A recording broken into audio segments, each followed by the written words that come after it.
Yep. We're here to talk about Merchant Ivory, and I have to start this interview with the disclaimer that I am not very familiar with Merchant Ivory films. Right. So Yeah. this was a very educational experience for me. Cool, that's great. Yeah. And so I just want to give a heads up. That's the angle, I guess, that I'm coming at this conversation from. Sure. But I'm very interested in hearing more about what insight you have on the subject matter and also your relationship with film, Yep. which is actually my first question. Do you consider yourself a cinephile, or are you just a Merchant Ivory aficionado? That's a great question. I mean, cinema has been important in my life, but I would say as a filmmaker, I guess I would kind of characterize myself as a bit of a kind of a late blooming filmmaker in that I made a few short films, and I actually had a full-time job in publishing. So I went to film school at USC in Los Angeles, but when I finished school, I wasn't really making any money writing my screenplays and things like that. And I kind of fancied myself a writer at that point. And then what happened is, like, maybe 6 or 7 years after I graduated from USC, I was like, well, I want to be creative. And so I wrote a short screenplay, kind of, directed that short film, produced it, kind of brought it from beginning, middle to end. And that was like my first credit. And, just as far as like lessons go, I was like, oh, cool. You could actually do that. You don't need somebody to give you a green light to say, hey, I have this idea, make it into a film. I just did it myself. And then I did another short film. And then I made my first short documentary film. Then I made another short documentary film. And again, when you're working a full-time job, that's kind of all you can kind of fit in. At least that was my experience. And then I came up with this idea to make a short animated film, which was called Rich Atmosphere: The Music in Merchant Ivory Films. And so for me, and I'll back up a little bit, but like for me, that the music and Richard Robbins' film scores for the Merchant Ivory films, he started scoring for them in 1978 and did every single film that they made until he couldn't do their last film because he had Parkinson's. But a cinephile, like I've always been interested in films. Merchant Ivory was just one little silo in my film appreciation. Like the woman who just interviewed me before this was wearing an Alien t-shirt, Ridley Scott, the first Alien movie. That was a huge film for me.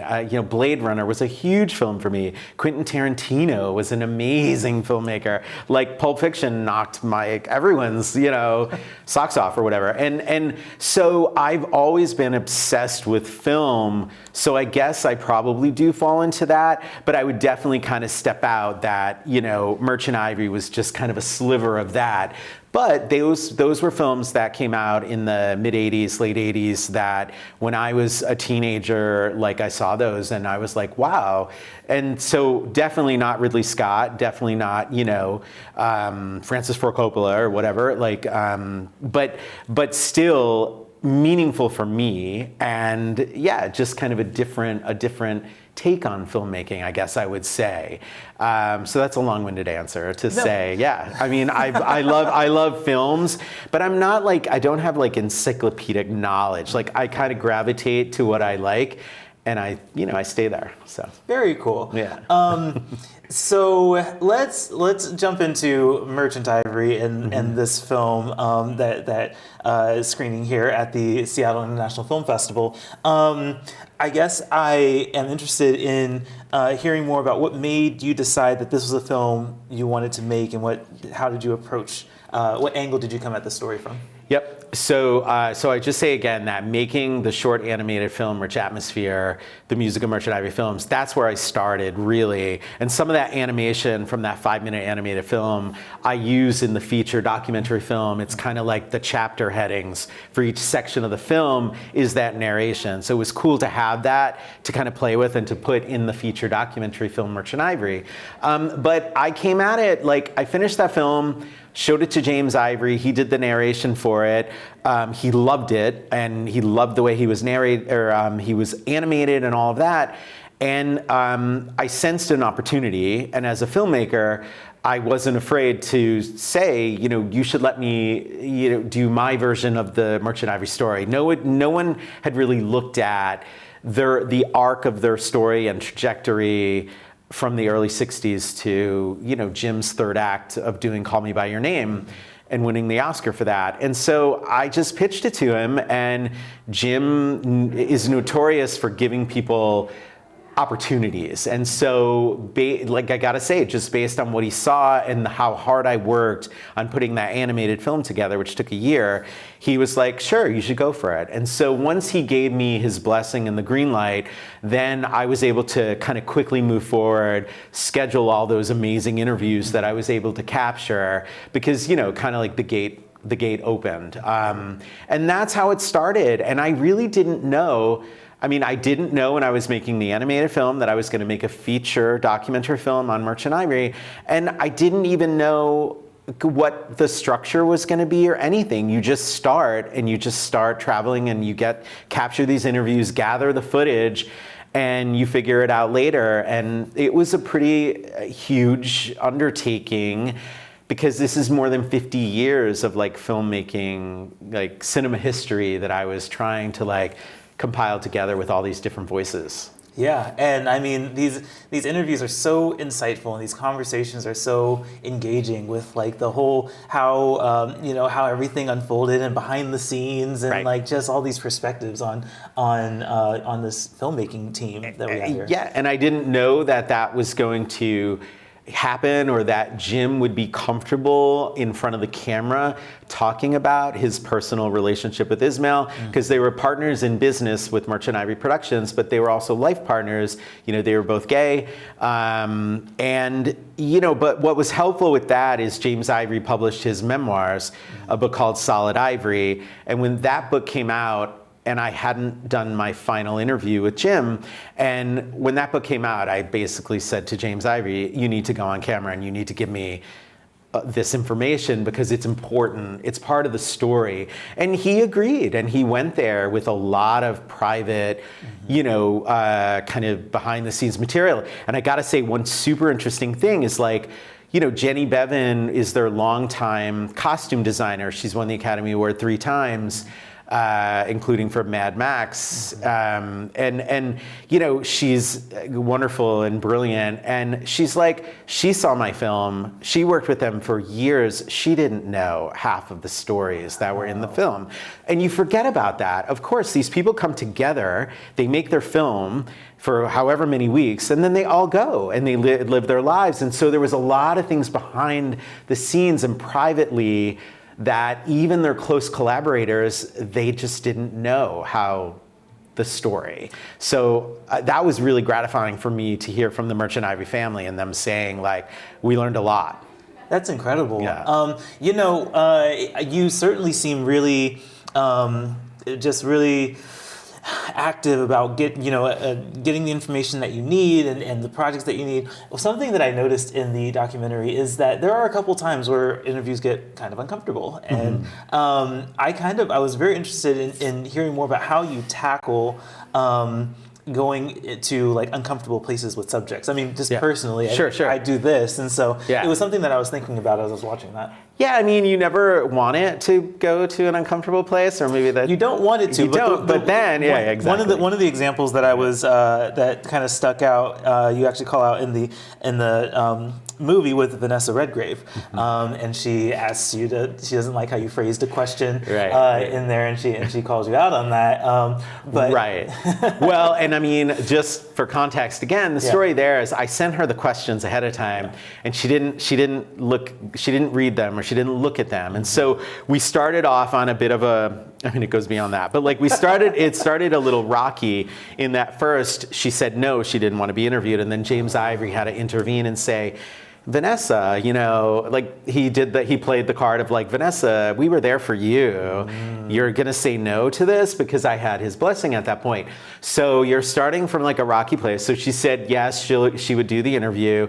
And then, we arrived at her home, and she was just she was just not in a good mood. And you know, and again, you try to like, you know, kill people with kindness, and you just respectful. And I was 100%. And then, but then I started asking the questions, and she was just being very difficult and like, you know, borderline rude, or maybe full on rude. And I just started to push back a little bit. And that's one of those things, you know, when you're interviewing people, like you earn the respect. And I think by me pushing back and like, you know, maybe not letting her, I don't want to use the word bully, but I mean, you know, like just me pushing back really helped it, because then maybe I started to like be up here for her, not like way down here. And, you know, but in general, I mean, but then sometimes great material comes from somebody who's difficult. Yeah. And you know, so, you know, in a way, I mean, I think I just said you don't want it to be that way, but in some ways you just embrace it and you just go with it. And sometimes you get quiet, right? And you let them talk, and then you know when to dive back in. But I mean, it was one of the most memorable interviews. I mean, honestly, I wouldn't have changed a thing. I thought it was great. And just to kind of close the loop on it, we finished the interview, and my director of photography and my sound guy left, and I was left alone with her. And she came up to me and like grabbed my arm and held it, and she was like, I just want to tell you how much I enjoyed that. It was night and day to how it started, but yet there's that weird kind of like, where, you know, where do you begin, where do you end, and like the journey throughout. And she really, you know, she said, I thought that was lovely, and she said, you know, thank you for interviewing me, which you never would have got that. Right, I'm sure. I mean, the interview turned out to be really great insight in the documentary. Yeah. So, you know, it's kind of cool to get behind the scenes on the interview, right. Getting behind the scenes. Yeah, you know? yeah. Well, right, and to see her, and to see her really, once she was less combative with me, then she really went to some great places and talked about that thing that was very important for her, being suing the Boston Symphony, which I touch upon really briefly in the film.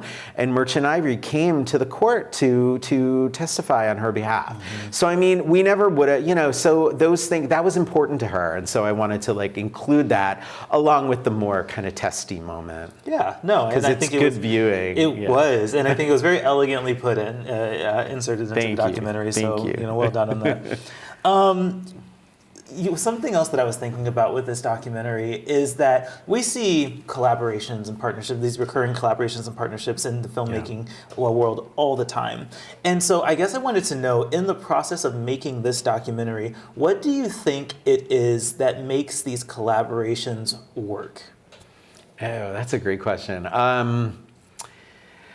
You know, I mean, it's the familiarity. I think it's when you collaborate with someone or a team of people, you know, there becomes, I think, a bit of a shorthand that's involved. Or like in the Merchant Ivory example, James Ivory, who worked with, you know, Carol Hemming, who did hair and makeup for every film from Heat and Dust in the early 80s all the way through to City of Your Final Destination. He's not going to micromanage her. And so, like, I think that there's an element of trust that comes out of a multiple or frequent collaboration. I think that's an important part of it. You know, I just think that, I mean, I think that's really most of it, is that, you know, that you're along for the ride on production after production, and it's almost like it's just, I just think it's made easier. And I think those, like the whole kind of working environment maybe moves a little more smoothly and things like that. Again, you're not getting any surprises, you know, like, you know, I mean, I made a short film that was a very ambitious short film, and I worked with like a really like significantly big, like kind of a Hollywood type LA crew, because I was wanting to take my second short film like to really the next level. And I overdid it. And I made it too big. And I worked with a DP, and I should have worked with, these are life lessons or filmmaking lessons, but like I should have went back to the DP who shot my first film based in Palm Springs, and it was gorgeous and beautiful. But yet I kind of got dazzled by this guy who shot stuff for Robert Zemeckis and like Steven Spielberg. And I was like, oh, that's cool. I want to work with him. And you know, there's something about there. It was difficult. We didn't have a shorthand. We hadn't gone through anything together except for scout locations. And I was a second-time filmmaker, and I was a little unsteady in some ways, and not as confident. And it was tough. And so that's an example that comes to mind, you know, based on your question of like, how does it work and why does it work? And I just think it's like, you're already connected and there's a history there. And I just think that helps the process. That's good to know. I mean, that's great information, particularly for filmmakers who, you know, are starting out and building these connections and you know, networks of talent, right? Yeah, and I would also say I really feel like I made my film to preserve cinema history. That's why I made this film, because no one else had really taken a close look at Merchant Ivory. And again, I say this all the time. It really is my version of the Merchant Ivory story based on all the footage that I accumulated. A lot of it that didn't get into the film because I probably have like more than 100 hours, and it's only an hour and 51 minutes. But you know, but again, you just learn so much from doing that and just and making those choices, and yeah. No, great insight there. So, you know, we're here at the Seattle International Film Festival, and I guess I just want to know, you have a screening coming up right after this. Yep. What does it mean to you to have this film screening here in Seattle at SIFF? I love it. I love the fact that this is the 50th anniversary of this film festival. I mean, it just shows the longevity. It shows just, you know, kind of how successful a film festival can be. I mean, I'm blown away at how long it is, right? And how many films that they're able to screen. I would also say it means a lot to have your film programmed twice. And so people get, you know, twice the opportunity to see it. And yeah, I mean, it's been a really kind of marvelous experience. You know, leading up to it and then being here. And last night, the crowd was awesome, and just really people that were highly engaged. And it's wonderful when you find a film festival that's like that. And for me, you know, this is the first opportunity to screen, you know, in the Pacific Northwest, and so really awesome to have the film here and let audiences see it before the theatrical release happens. Yeah. Absolutely. Yeah. That's great. I think I have time for one more question. I have many questions for you, and I wish we could keep going, but one more question for you. You talked a lot in this documentary with James Ivory and about his experience, and among many other subjects, but I guess I had wondered when the movie was over, because his partner Ismail Merchant. I had wondered if Ismail was alive today during this production, what question would you have wanted to ask him to include in this documentary? Great question.